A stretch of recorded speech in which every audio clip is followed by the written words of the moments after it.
اپنے عبادات کی قبولیت کے لیے بھی باآواز بلندتر صلوات.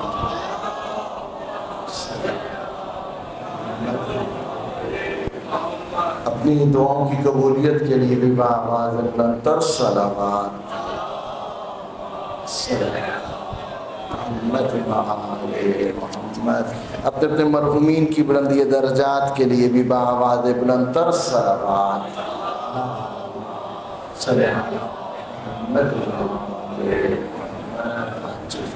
تاجیل ظہور امام زمانہ علیہ السلام کے لیے بھی باآواز بلندتر صلوات. محمد. خشنودی حضرت فاطمہ الزہرا سلام اللہ علیہا بلندتر صلوات. محمد.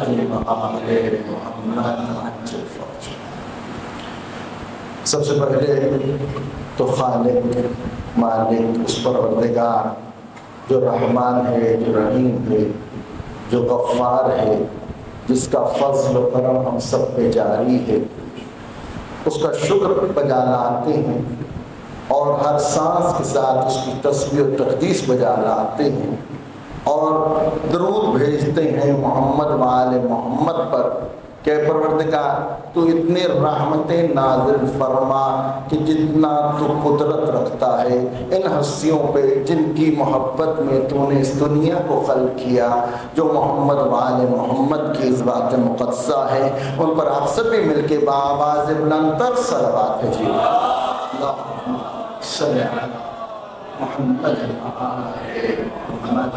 اللہ تعالیٰ نے اتنے خوبصورت رہنما ہمیں نوازے ہیں، اتنی بہترین ہستیاں ہمیں عطا کی ہیں کہ ایک ایک اس گلشن کا پھول نرالا ہے کہ جس کی عظمت، جس کی شان، جس کی بلندی، جس کی شان و شوکت اور جس کی تعلیمات ہمارے لیے مشعل راہ ہے، ہمارے لیے دنیا و آخرت کا سہارا ہے، اور ہمارے اعمال تو اس قابل ہیں نہیں کہ وہ قبول ہو بھی گئے تو ہم جنت کے رستے پہ چل پڑے، لیکن ان کی محبت کا جو دعویٰ ہے وہ اس قابل ہے کہ وہ ہمیں جنت کے بلند درجات تک پہنچا دے گا.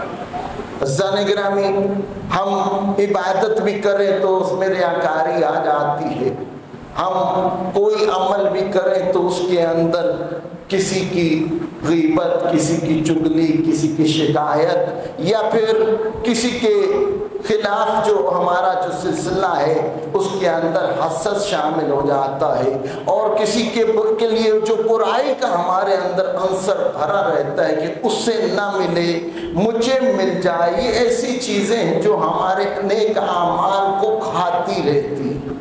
ہم اپنے آپ کو تو بڑے عبادت گزار سمجھتے ہیں، لیکن جب ہم نماز پڑھتے ہیں ساتھ میں کوئی آ کے بیٹھ جاتا ہے تو اب رنگ تبدیل ہو جاتا ہے. کبھی آزمایا آپ نے کہ میں اکیلا پڑھوں تو تب تو ٹکرے مار رہا ہوں، وہ رٹے والی نماز پڑھ رہا ہوں، لیکن جیسے ہی کوئی ساتھ آ کے بیٹھتا ہے تو اب ویسا انداز نہیں.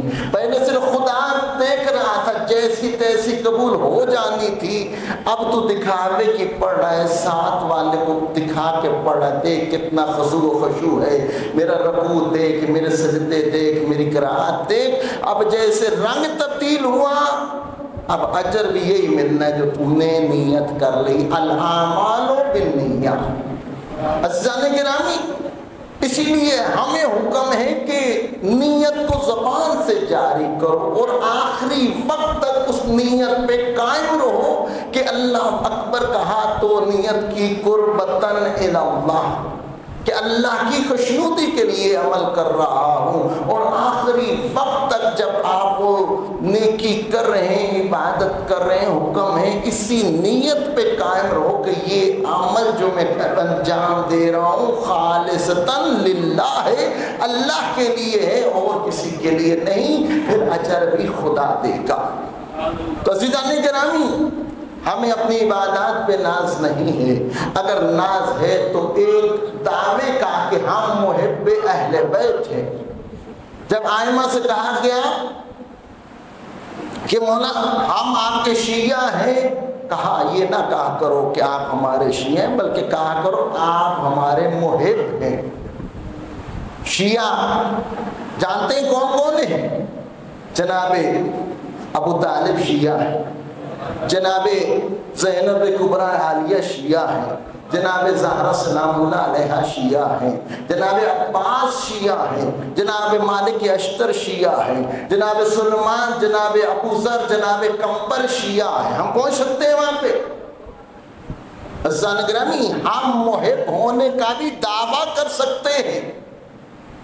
جب محب کی شرائط پڑے نا، ایسا ہو جاؤ جیسے محبوب چاہتا ہے، تو پھر دیکھ لو ہمارے محبوب کہ ہمیں کیسا چاہتے ہیں اور ہم اپنے گریبانوں میں جھانک لیں. تو عزیزان گرامی، ہم کون ہیں؟ ہم دعوی محبت کرنے والے ہیں، اور جو اس محبت کے دعوے پہ مر گیا، روایت من مات علی حب آل محمد مات میتۃ، ماتا شہید، شہادت کی موت. اور دوسری طرف یہ بھی بتا دیا یہ دعویٰ نہیں رکھتے ہو تو بغض سے کم از کم بچو، ان ہستیوں کے بغض سے بچو کہ من مات علی بغض آل محمد مات میتۃ الجاہلیہ، جہالت کی موت مرا، اسلام کے ساتھ ایمان کے ساتھ اس کا کوئی تعلق واسطہ ہی نہیں. عزیزان گرامی، امام علی رضا علیہ السلام جن کی ولادت و سعادت ابھی آپ نے منائی، اللہ تعالیٰ نے ان کو عظمت عطا کی. ہم اسی چیز پہ افتخار کرتے کہ اللہ نے ہمیں وہ ہاتھی دیے جنہوں نے لگ بھگ 260 سالہ زندگی گزار کے ہمیں بتا دیا کہ یہ وہ نمائندے خدا ہیں جن کے نہ قول میں فرق ہے، نہ فعل میں فرق ہے، نہ عمل میں فرق ہے. باپ بیٹے کے اندر اختلاف ہو سکتا ہے، بھائی بھائی میں اختلاف ہو سکتا ہے، عزیز و اقارب میں اختلاف ہو سکتا ہے، لیکن یہ ایسے نمائندے ہیں جیسا پہلے نے کہا ویسے ہی درمیانے نے کہا، ویسے ہی آخر نے کہا. رسول اللہ نے فرمایا تھا نا، اولنا محمد اوسطنا محمد وآخرنا محمد، ہمارا اعزاز ہے. اور پھر ہر آئمہ نے جیسے ان کو حالات میسر ہوئے ویسے انہوں نے اپنا کام انجام دیا. عزیزان گرامی، یہ وہ ہستیاں ہیں جب آئیں انہوں نے رسول اللہ کی اس سیرت کو زندہ کیا، اس عمل کو عام کیا جس کے لیے اللہ تعالیٰ نے ان کو مبعوث فرمایا. عزیزان گرامی، امام رضا علیہ السلام کی زندگی کے اندر جو خیر و برکات رہیں آج بھی اس در سے بڑا در کوئی نہیں کہ اگر کسی کو شفا نہیں مل رہی ہے تو وہ باب الحوائج مولا علی رضا علیہ السلام کے پاس چلا جائے، اور چاہے نہ بھی چاہے یہیں پہ اپنے ہی گھر میں مولا رضا کا واسطہ دے کے دعا کرے، پروردگار مجھے اس بیماری سے شفا عطا فرما. اللہ تعالیٰ مولا کے واسطے کو رد ہی نہیں فرماتا، یقین شرط ہے. عزیزان گرامی، ایک نابینا شخص ہے، قافلے آ جا رہے ہیں مشہد میں، رستے میں بیٹھا ہوا ہے، پیدائشی نابینا نہیں تھا، ایک زندگی کے اس مرحلے میں ہے کہ ہاں آنکھیں دیکھنا چھوڑ گئی. اب پتہ ہے کہ یہاں سے اس رستے سے قافلے جاتے ہیں، مشہد کو جاتے ہیں، اور اس نے کہا کہ میں اس رستے میں جا کے بیٹھ جاتا ہوں، کوئی قافلہ آئے گا تو میں وہاں سے کسی ظاہر امام سے کہوں گا کہ میرے لیے دعا کرنا، اور میرے بیٹے تو اچھے ہیں لیکن خدمت گزار بھی ہیں، سب کچھ ہے، لیکن پھر بھی دل کرتا ہے کہ بہنائی واپس آ جائے، یہ جو محرومی، یہ جو محتاجی ختم ہو جائے. اس سے کس کہوں گا کہ وہاں سے میرے لیے ایک چٹکی کھا کے مشہد لے آنا. نیت مومن تھا، اپنے عقیدت کے اظہار کیا، رستے میں جا کے بیٹھ گیا. وہاں جا کے اس نے ایک قافلہ گزرا، وہاں سے اس نے کہا کہاں جا رہے ہو، کون ہو؟ کہا مشہد جا رہے ہیں، زائر امام رضا ہیں۔ کہا ایک چھوٹا سا کام ہے، زحمت نہیں دوں گا، تم لوگ اسی راستے سے جاؤ گے، اسی راستے سے واپس آؤ گے، آپ کو کچھ عرصہ لگے گا، میں انتظار کر لوں گا۔ مومن تو بھی ہے، مومن میں بھی ہوں، تو میرے حق میں دعا کرنا، میں تیرے حق میں دعا کروں گا، ایک چھوٹا سا کام ہے، تجھ پہ بوجھ بھی نہیں ہوگا، کر دو تو مہربانی۔ جوان تھا، اب جو زائر ایمان ہے یا کسی ائمہ کی زیارت پہ گئے، آپ کو کوئی دعا کہے تو آپ خوشی خوشی قبول کر لیتے کہ نہیں کر لیتے؟ ہاں، پتہ نہیں ذہن میں آئے نہ آئے، اس وقت آپ اتنے پرجوش ہوتے ہیں کہ آپ اس دعا کو کہتے ہیں انشاءاللہ جی ضرور جی۔ اس نے بھی اسی طرح کر لی اور کہا ایک چٹکی خاک لے کے آنا۔ اچھا، یہ چلا گیا، وہاں جا کے اس نے زیارت کی، جتنا عرصہ وہاں قیام کرنا تھا قیام کیا۔ ہاں، اپنے وقت مقررہ پر جیسے قافلے واپس لوٹتے تھے یہ بھی واپس لوٹا۔ اب جیسے وہ نابینا شخص روزانہ بیٹھتا تھا وہ بھی انتظار میں تھا، اس دن اس نے بھی گن لیے تھے، اتنے دنوں میں قافلے عموماً واپس آ جاتے ہیں، آج نہیں تو کل وہ آ جائے گا۔ یہ امید لگائے بیٹھا ہے کہ امام علیہ السلام کا زائر میرے لیے خاک مشہد لے کے آئے گا۔ اب جیسے یہ شخص آگے گیا، اس نے جیسے دیکھا کہ وہ بزرگ جو ہے نابینا وہ تو رستے میں بیٹھا انتظار کر رہا، اس کے دل میں خیال آیا وہ جو اس سے وعدہ کیا تھا وہ تو میں امام کی رخصت کے وقت بھول گیا۔ اتنا خضو و خشوع تھا، اتنا غمگین تھا، دکھی تھا، یاد ہی نہیں رہا کہ ایک چٹکی بھر میں نے مٹی وہاں کی اٹھا کے اس کے لیے لے کے آنی۔ اب یہ پریشان ہو گیا کہ میں ظاہر امام رضا علیہ السلام جھوٹ بولتا ہوں، زیارت کا اجر ختم ہو جائے گا۔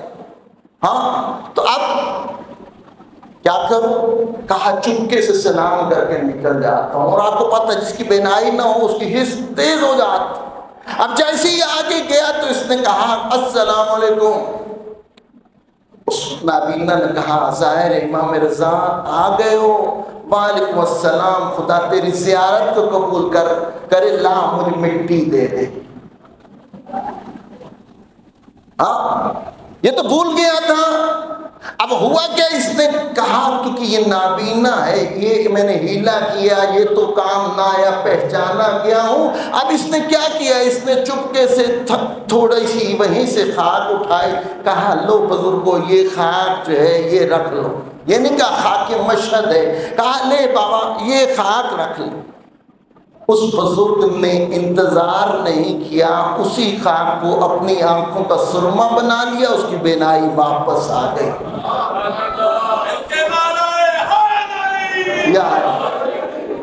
اب جیسے اب یہ قسمیں کھا رہا ہے، یہ رو رہا ہے، گڑ گڑا رہا ہے اپنی نالائکی پہ کہ میں نے جو کیا وہ قابل بیان نہیں، میں وہاں سے خاک نہیں لے کے آیا۔ تو کہتا ہے جو تو کہے تو لایا یا نہیں لایا، جو تو نے خاک مجھے دی تھی، اب چاہے مشہد کی تھی یا نہیں تھی، اب میرے امام کے نام کے ساتھ منسوب ہو گئی تھی کہ یہ خاک امام رضا ہے، اسی کی برکت سے میری آنکھوں کی بینائی واپس آ گئی۔ عزیزان گرامی، آج بھی فیض جاری، وہاں نہیں دیکھا جاتا کون امیر ہے، کون غریب ہے، کون مسلمان ہے، کون کافر ہے، کون کلمہ کو ہے، اللہ کو مانتا ہے نہیں مانتا ہے، وہاں چلا جاتا ہے در امام رضا علیہ السلام، ہر خاص و عام کے لیے شفا کے لیے کھلا۔ سنگرامی، ہمیں معرفت کی ضرورت ہے، ہمیں اپنے امام کے جس کے ظہور کے انتظار میں دن رات ہم دعائیں مانگتے ہیں، اس کی معرفت کی ضرورت ہے۔ اگر ہم معرفت امام زمانہ نہیں رکھتے ہیں تو ہم ایسے، یہ انہونیاں نہیں ہے۔ دیکھیں، ہم نے خدا کو فراموش کیا، ہم نے اپنے اعمال جو اچھے اعمال کیے وہ تو خدا کے لیے کیے، لیکن اس سے زیادہ جو ہم نے برائیاں کی اس میں اللہ تعالیٰ کو فراموش کیا ہم نے۔ جب اللہ کو فراموش کر دیا تو بعض ایسے اعمال ہوتے ہیں اللہ بھی ہمیں ہمارے حال پہ چھوڑ دیتا ہے، پھر ہمیں اس کو متوجہ کرنا پڑتا ہے۔ اگرچہ وہ سری رضا ہے، جلد راضی ہو جانے والی ذات ہے، لیکن پھر بھی اس کو راضی کرنا تو پڑتا ہے۔ سن گرامی، یہاں پہ انہی کے نمائندے ہیں۔ ہمیں معرفت چاہیے، ہمیں لو لگانی ہے، حکم ہے اللہ تعالیٰ سے باتیں کیا کرو۔ ہم نے نماز کو بھی عادت بنا لیا، اگرچہ ہمیں پہلی کلاس میں پڑھا دیا گیا تھا کہ یہ نماز کیا ہے، اللہ تعالیٰ سے ہم کلام ہونے کا ذریعہ ہے، لیکن ہم کلام کر رہے ہوتے ہیں لیکن احانت کر رہے ہوتے ہیں۔ نماز ہماری ہوتی ہے، ہم کہتے ہیں اللہ اکبر، ذہن کہاں سے کہاں چلا گیا، اور ذہن کب واپس پلٹتا ہے جب ہم کہتے ہیں السلام علیکم ورحمۃ اللہ، نماز تمام کر رہے، اوہ نماز پڑھے تھے، پڑھی کتنی رکعت؟ 4 تھی، 3 تھی، 2 تھی، 1 تھی، کیا پڑھا؟ عزیزان گرامی، یہاں پہ معرفت امام زمانہ کی بھی یہ کیفیت ہے، یہی مشہد امام رضا ہے۔ علماء کرام کا درس جاری ہے، مجتہد درس دے رہا ہے، اور وہاں پہ جید علماء کرام معممین سہنے مسجد کوہر شاد کے اندر درس لے رہے ہیں۔ جو زائر وہاں پہ گئے وہ تو گئے، جو نہیں گئے انہوں نے تصویروں میں ضرور دیکھا ہوگا، وہاں پہ ایک فوارہ لگا ہوگا۔ یہاں پہ مولا امام رضا علیہ السلام کا ذکر ہو رہا ہے، اور ان کا سفر جو وہ انہوں نے مدینہ سے ملک رائے تک کیا، اور اس کے بعد جو ہے وہاں پہ رستے کے اندر مولا نے سلسلۃ الصحاب ایک حدیث نقل کی تھی، وہاں پہ مولا علیہ السلام کا ذکر بیان ہو رہا ہے۔ رستے میں مولا کا ایک قیام کے بارے میں مولانا نے اطلاع دی، مجتہد نے ممبر پہ بیٹھے اور فرماتے ہیں کہ امام رضا علیہ السلام سفر کر رہے تھے کہ ایک حمام رستے میں پڑتا تھا، مومنین کا وہاں پہ زیادہ کثرت تھی، اور وہاں پہ مولا علیہ السلام کے لیے حمام کی صفائی کروا دی گئی تھی، اور انہوں نے کچھ پل وہاں پہ قیام کرنا تھا اور نشاپور سے رخصت ہو جانا تھا۔ اب جیسے ہی ایک مومن جو کہ کوڑ کا مریض تھا، آپ کو پتا ہے کوڑ کی بیماری پہلے چھوت کی بیماری سمجھی جاتی تھی، جسم پھٹ جاتا تھا، خون رستا تھا، پس آتی تھی، اور خون اور اس کی بیماری کی وجہ سے اتنی بدبو ہو جاتی تھی کہ لوگ اس کے پاس بیٹھ نہیں سکتے تھے، اس کا علاج ممکن نہیں تھا، لوگ اٹھا کے شہر سے باہر اس کو پھینک دیتے، لوگ وہی مر جاؤ۔ اس کیفیت میں یہ مرد مومن ہے، اس کو خبر ملی کہ ہاں یہاں پہ مولا امام رضا علیہ السلام آنے والے ہیں اور انہوں نے غسل کرنا۔ توجہ رکھیے گا، کس نے غسل کرنا ہے؟ مولا امام رضا علیہ السلام نے۔ کس جگہ پہ مولانا بتا رہے ہیں؟ مسجد کوہر شاد میں، جہاں پہ آج بھی امام زمانہ علیہ السلام کے لیے ممبر تیار پڑا ہے کہ مولا امام زمانہ علیہ السلام نے جیسے ظہور کرنا تو یہاں پہ آ کے مولا اس ممبر پہ خطبہ ارشاد فرمائے۔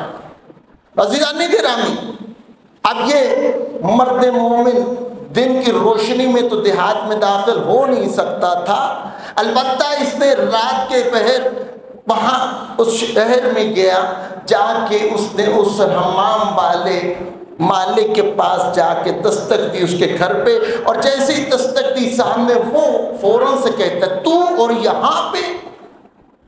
کہتے ہیں ہاں میں یہاں ہوں۔ کیسے آیا؟ آ تو گیا ہے، اب آیا کیسے؟ کہا میں نے سنا ہے مولا امام رضا علیہ السلام آ رہے ہیں۔ کہاں صحیح سنا، اور کہا میں نے یہ بھی سنا ہے کہ تم نے امام زمانہ امام رضا علیہ السلام کے لیے یہاں پہ غسل کا اہتمام کیا۔ جی کیا ہے۔ کہا دیکھ جیسا مرض مجھے ہے تو مجھے تو کوئی زیارت تو کیا دور سے بھی نہیں دیکھنے دے گا. ہاں، اور کل ہوگی مومنین کی کثرت، اتنا زیادہ مجمع ہوگا کہ میں تو پاس نہیں آ سکوں گا، میرا چھوٹا سا کام کر دے گا. کہا بتا کیا کام ہے؟ کہا کام یہ ہے کہ مولا آئیں گے، غسل کریں گے، تو نے بس ایک چھوٹا سا کام کرنا ہے، وہ یہ کہ پانی جو ان کے جسم سے مس ہوگا بہہ کے نالی میں بہہ جائے گا. کہا ایسے ہی ہے؟ کہا بس اس میں سے تھوڑا پانی جو ہے وہ میرے لیے تو جمع کر لینا. عقیدت دیکھیے، معرفت کی بلندی دیکھی. کہا یہ مشکل ہی کوئی نہیں، پانی تو بہ جائے گا، تیرے لیے ایک بالٹی رکھ لوں گا. کہا بس اتنا، چلا گیا. امام آئے، امام نے غسل فرمایا، غسل فرما کے مولا یہاں پہ نشاپور سے چلے گئے. اب جیسے یہ رات ہوئی، یہ بندہ پھر آیا، مومن آیا. کہا کہ اے بندہ خدا، وہ میرا کام کیا تھا؟ ہاں وہ تو میں نے کر دیا تھا. کہا کہاں ہے وہ؟ اب اس کی دل کی دھڑکن جو ہے بڑھتی چلی جا رہی ہے. اب جیسے ہی اس کے ہاتھ میں وہ بالٹی پانی کی آئی، اس نے ایک لازہ نہ لگایا، وہیں سے اپنے اوپر انڈے لی. اب جیسے ہی اس کے اوپر وہ مس شدہ پانی امام رضا علیہ السلام کا اس کے جسم سے ہوتا گیا، اس کا کوڑ کا مرض ختم ہو گیا، شفا مل گئی. یہیں پہ مسجد گور شاد میں یہ واقعہ بیان ہوا. ایک مولانا اباقبا امامے میں بیٹھے ہوئے تھے، وہیں سے اٹھے جا کے اس فوارے کے اندر اس نے جم لگا دی. توجہ ہے؟ واقعہ مولانا کہاں بیان کر رہے ہیں؟ مشہد میں، حرم امام رضا میں، بالکل زری اور مسجد گور شاد کے درمیان ایک فوارہ ہے، اس کی ایک طرف یہ واقعہ بیان کیا. مولانا اٹھے، اباقبا امامہ پہنا ہوا تھا، اٹھے اور جا کے اپنے آپ کو اس فوارے کے اندر گرا دیا. اب سب دھیان دے رہے ہیں اس طرف، متوجہ ہیں مولانا کو کیا ہو گیا. ٹھیک، البتہ اس لباس میں ایسا یہ بچگانہ فعل جو ہے وہ سوٹ نہیں کرتا، نہ ہی مناسب ہے، نہ ہی کوئی ایسا کرے گا. لیکن ایسا کیا ہوا؟ سب بھاگ کے گئے، جاؤ دیکھو تو صحیح. رو رہا ہے مولانا. شیخ سے پوچھا شیخ یہ کیسا عمل کیا تم نے؟ بہت زندگی گزار دی باب الحواج امام رضا کے پاس، دن رات زیارت کرتا ہوں مولا امام رضا کی زری پہ، اور معرفت بالکل نہیں تھی. آج مولانا نے کہا کہ وہ ایک دیہاتی اتنی معرفت رکھتا تھا کہ مس شدہ پانی امام رضا علیہ السلام کے جسم کا اپنے اوپر پھینکے گا تو شفا مل جائے گی. میں اتنا لا علم تھا اس مسئلے سے کہ مجھے آج پتہ چلا، میں نے اپنے آپ کو دیکھا کہ اگر اس اتنا علم رکھنے والے کو شفا مل سکتی ہے، اس جاہل دیہاتی کو شفا مل سکتی ہے، میں عالم ہو کے کیوں جاہل بنا رہ جاؤں؟ اب پتہ چل گیا آج میں اپنے آپ کو باب رضا پہ کیوں نہ پیش کروں. میں نے اپنے آپ کو اس پانی کے حوالے کر دیا. لاؤ میرے دوستوں سے پوچھو، وہ میرا برس کا مرض میرا جو تھا وہ دیکھو چلا گیا. یہ مولانا برس کا مریض تھا. یہ سیاہ سفید رنگت جسم کی ہو جاتی ہے. کہا دیکھو میں نے اس عمل کے ساتھ مولا سے شفا پا لی. عزیزان گرامی، عرض کرنے کا مقصد یہ ہے کہ ایک لازے کی جو لو آپ امام کے ساتھ لگاتے ہیں اس کا اثر دیکھیے، ایک لازے کی. اور یہ ہم نیمہ شعبان کے اندر بھی ایک عمل کرتے ہیں، عریضہ لکھتے ہیں کہ نہیں لکھتے؟ کس کے نام لکھتے ہیں؟ امام زمانہ کے نام لکھتے ہیں. وہ باتیں ہم تحریر کرتے ہیں جو ہم اپنی اولاد کے ساتھ نہیں کر سکتے، اپنے والدین کے ساتھ نہیں کر سکتے، اپنے بچوں کے ساتھ نہیں کر سکتے. بعض باتیں تو ایسی ایسی ہوتی ہیں کہ ہم اپنے ساتھ بھی اس کو نہیں کر سکتے ہیں، لیکن امام کی اس وقت معراج ہوتی ہے معرفت کی کہ ہر بات امام کو ہم بیان کر رہے ہوتے ہیں۔ کبھی نہیں ہم نے دیکھا یہ کاغذ کا ٹکڑا کہاں گیا، امام تک پہنچا کہ نہیں پہنچا۔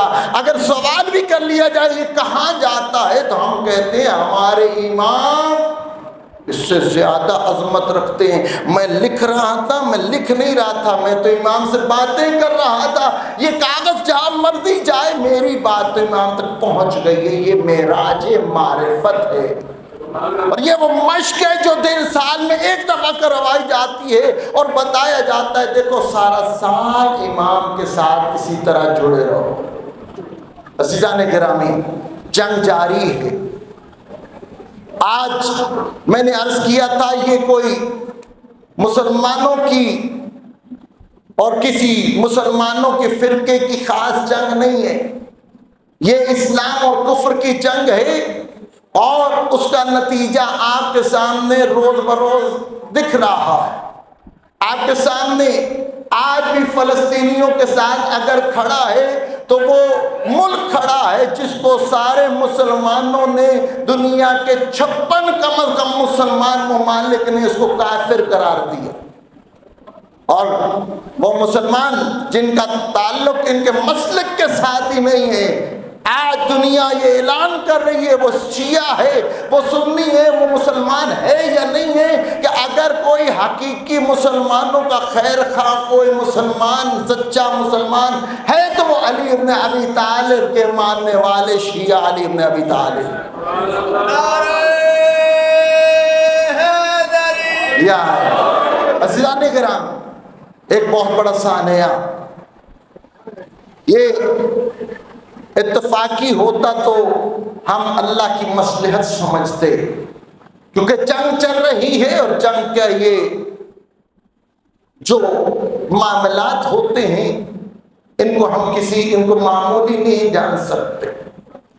آج پورے عالم اسلام کے اندر ایک سوچ سی کیفیت ہے کہ ایک بہت بڑا عالم، بہت بڑا محقق، بہت بڑا دانشور، ایک مخلص مسلمانوں کا مخلص، صرف شیعوں کا نہیں، صرف اپنے ملک کا مخلص نہیں، جس نے عالم کفر کے سامنے کتاب اللہ کی حقانیت کو لوگوں کے سامنے یوں پیش کیا کہ یہ کتاب اللہ کی کتاب ہے، اس کے احکام زندہ ہیں اور زندہ جاوید رہیں گے تاکہ قیامت یہ کتاب ہمارے لیے مشعل ہدایت اور دستور عمل ہے۔ دنیا کے سامنے جس نے قرآن کی صداقت کو بیان کیا، اور پھر عالم کفر کے سب سے بڑے دائی اور سب سے بڑا مسلمانوں کا دشمن اسرائیل کو، جس نے آج تک لوہے کے چلے چپکائے ہوئے ہیں اور آنکھوں میں آنکھیں دیکھ کے یہ علی کا بیٹا اور شجاع، جس نے مسلمانوں کی طرف سے آگے بڑھ کے ہر مظلوم کا ہاتھ تھاما اور آگے رہبر کے حکم کے مطابق اس جنگ کو آگے لے کے جا رہے ہیں، نہیں تو یہ فلسطینی تب ختم ہو چکے ہوتے، یہ یمنی مسلمانوں کا کب سے تلقمہ ہو چکا ہوتا ہے۔